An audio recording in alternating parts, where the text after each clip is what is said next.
ప్రజల మనసుల్లో జగన్మోహన్ రెడ్డి గారు ఉన్నారు. ప్రజల్లో ఆయన పట్ల ఉన్న ప్రేమ అభిమానం తక్కలేదంటున్నారు. ఎట్ ద సేమ్ టైం క్యాడర్లో నిరాశ నిస్పృహ ఉన్నప్పుడు మీరు ఎంటర్ అయ్యారు నెల్లూరు పాలిటిక్స్లోకి అని చెప్పారు. దానికి కారణం వైఎస్ఆర్సీపీ పార్టీయే కదా.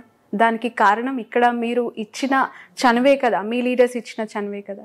ఇప్పుడు మీరు గతంతో పోల్చి చూసుకోవాలి. జగన్మోహన్ రెడ్డి గారి పరిపాలన ఈ యొక్క దళారులు మధ్యవర్తుల్ని తొలగించాలి, ప్రజలకి ఏదైతే బెనిఫిట్ ఉందో మీరు ఒక్కసారి రాజీవ్ గాంధీ ఇచ్చినటువంటి స్టేట్మెంట్ను ఒక్కసారి చూడండి. దేశంలో ఆయన పరిపాలించేటప్పుడు ప్రధానమంత్రిగా దేశంలో ఖర్చు పెట్టేటటువంటి ప్రతి రూపాయిలో 5 పైసలు మాత్రమే కిందకి ఎఫెక్టివ్గా చేరుతుంది, మిగతా 95 పైసలు కూడా దళారులు మధ్యవర్తులు కమిషన్స్ వీటిలో కరప్షన్ అవినీతిలో పోతున్నాయి అన్నటువంటి విషయం. ఆ సమస్యను పరిష్కరించగలిగింది ఒక్క జగన్మోహన్ రెడ్డి గారు మాత్రమే.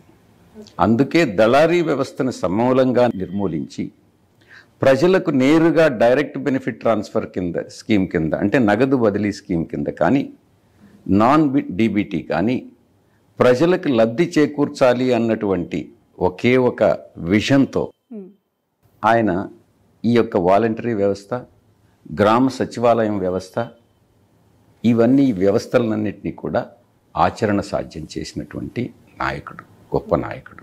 దానివల్ల కొంతవరకు ఇబ్బందులకు గురైనటువంటి వాళ్ళు గతంలో ఏ పని ఉన్నా కూడా కింద లెవెల్ నుంచి కూడా, అది ఎంపీటీసీ కానీ జెడ్పీటీసీ కానీ లేకుంటే మేయర్స్ కానీ శాసనసభ్యులు కానీ పార్లమెంటు సభ్యులు కానీ వీళ్ళందరి దగ్గరికి ప్రజలు వచ్చేటటువంటి వాళ్ళు.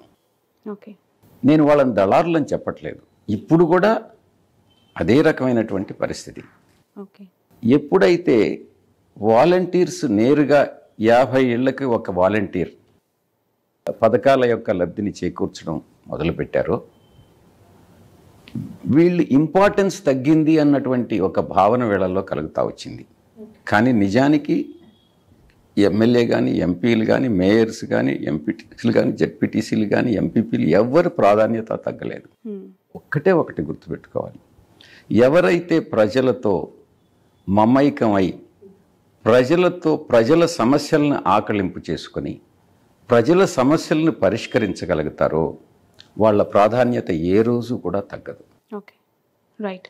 కానీ వాళ్ళల్లో ఒక రకమైనటువంటి ఏదో తగ్గింది, మాకు ఏదో కొరవడింది అన్నటువంటి భావన వాళ్ళల్లో కలిగిందే కానీ నిజానికి ఎక్కడా కూడా జగన్మోహన్ రెడ్డి గారు ఆయన విజనరీ, ఆయన ఎన్విజన్ చేసినటువంటి ఈ వ్యవస్థలన్నీ కూడా చాలా పర్ఫెక్ట్గా పనిచేస్తున్నాయి.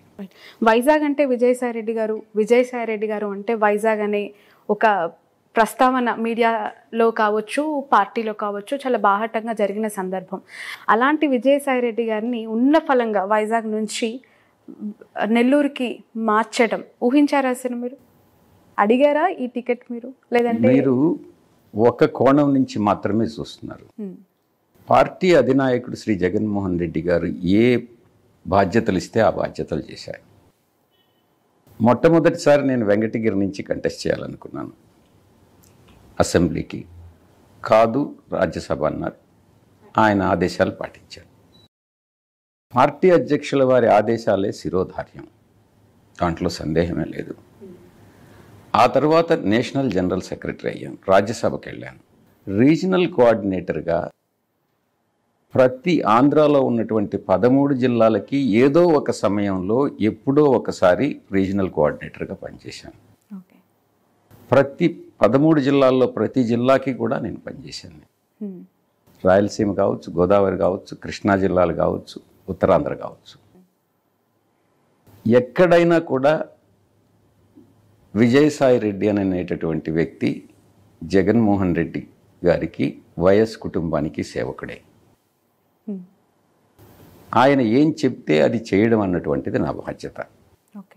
ఉత్తరాంధ్రకు పంపించినప్పుడు కొన్ని సమస్యలు ఎదురయ్యాయి, గోదావరి జిల్లాల్లో కూడా సమస్యలు ఎదురయ్యాయి.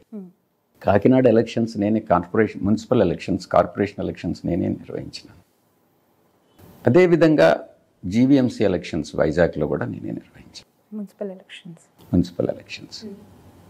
అక్కడ విజయం సాధించాం. కాకినాడలో అప్పుడు తెలుగుదేశం పార్టీ అధికారంలో ఉండింది. సార్ మీ ప్రభుత్వం మీద పార్టీ మీద అవ్వచ్చు ఒక అలిగేషన్స్ చాలా బలంగా వినిపిస్తుంది ఏంటంటే 2 నాలుకల వైఖరి, ద్వంద్వ వైఖరి అవలంబిస్తోంది వైసీపీ. అక్కడ సెంట్రల్లో మోదీ గారిని పల్లెత్తు మాట అన్నారు, వాళ్ళు తీసుకుంటున్న నిర్ణయాల మీద మీరు విమర్శలు ఉండవు. కానీ స్టేట్ విషయానికి వస్తే అలయన్స్ని పొద్దస్తమానం తిడుతూ ఉన్నారు, పురంధేశ్వరిని గారిని వ్యక్తిగతంగా దూషిస్తూ ఉన్నారు. ఇలా చేస్తూ యూనిఫామ్ సివిల్ కోడ్ లాంటి నిర్ణయాలకి మీరు మద్దతు పలికారు. మళ్ళీ మైనార్టీలకు పెద్ద వీట వేస్తుంది వైసీపీ ప్రభుత్వం అని చెప్తూ ఉన్నారు. బీసీలు, మైనార్టీ, ఎస్టీలంతా మేము చూసుకుంటాము, వాళ్ళు మాకే అనుకూలంగా ఉన్నారని చెప్తున్నది. ఇది ఎలా సాధ్యం అవుతుంది? సెంట్రల్లో ఒకటి, స్టేట్లో ఇంకొకటి. ఒక డిస్టింక్షన్ అనేది గమనించాలి. కేంద్ర ప్రభుత్వంతో రాష్ట్ర ప్రభుత్వం సత్సంబంధాలు నెలకొల్పుకున్నదే కానీ వైఎస్ఆర్సీపీ బీజేపీతో అనుసంధానమైందని మాత్రం చెప్పడానికి లేదు. రాష్ట్ర ప్రయోజనాలు కాపాడుకునేదానికి, రాష్ట్రానికి అత్యధికంగా నిధులు రాబట్టుకునేదానికి, అభివృద్ధికి చెందినటువంటి ప్రాజెక్టులు రాష్ట్రానికి తెచ్చుకునేదానికి కేంద్ర ప్రభుత్వంతో సత్సంబంధాలు మెయింటైన్ చేసినటువంటి మాట వాస్తవం. అంతేకాని బీజేపీ గవర్నమెంట్లో మేము ఏ రోజు భాగస్వాములం కాదు.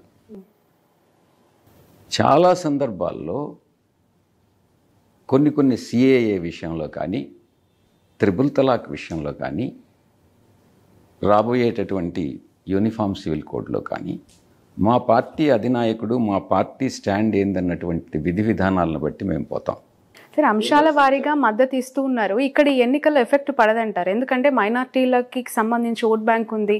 మీ నెల్లూరు సిటీ టికెట్ కూడా అదే కోటాలో ఇచ్చిన పరిస్థితి. త్రిపుల్ తలాక్ విషయంలో మేము చాలా స్పష్టంగా మా పార్లమెంటు సభ్యులు ఇచ్చినటువంటి స్పీచెస్ మీరు చూడండి, డిబేట్లో పార్టిసిపేట్ చేసింది. మా స్టాండ్ చాలా క్లియర్గా చెప్పాం. సిఏఏ విషయంలో చాలా స్పష్టంగా చెప్పాం. ఒక్క ముస్లిం తప్ప ముస్లిమేతరులకు మాత్రమే రాజకీయ పొలిటికల్ అసైలం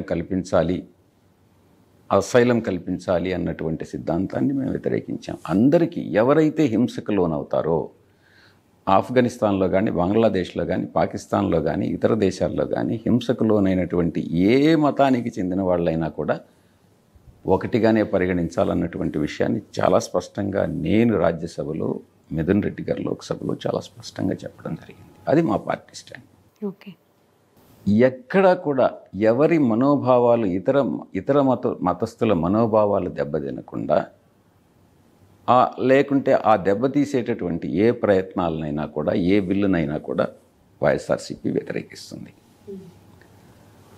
అదే సమయంలో రాష్ట్ర ప్రయోజనాలను కాపాడుకునేదానికి ఏ రకంగా ఏం చేయాలి అన్నటువంటి విషయంలో కూడా ఒక స్పష్టత ఉంది. దాంట్లో మా పార్టీ అధ్యక్షులు పూర్తి సమతుల్యం పాటిస్తూ ఉన్నారు.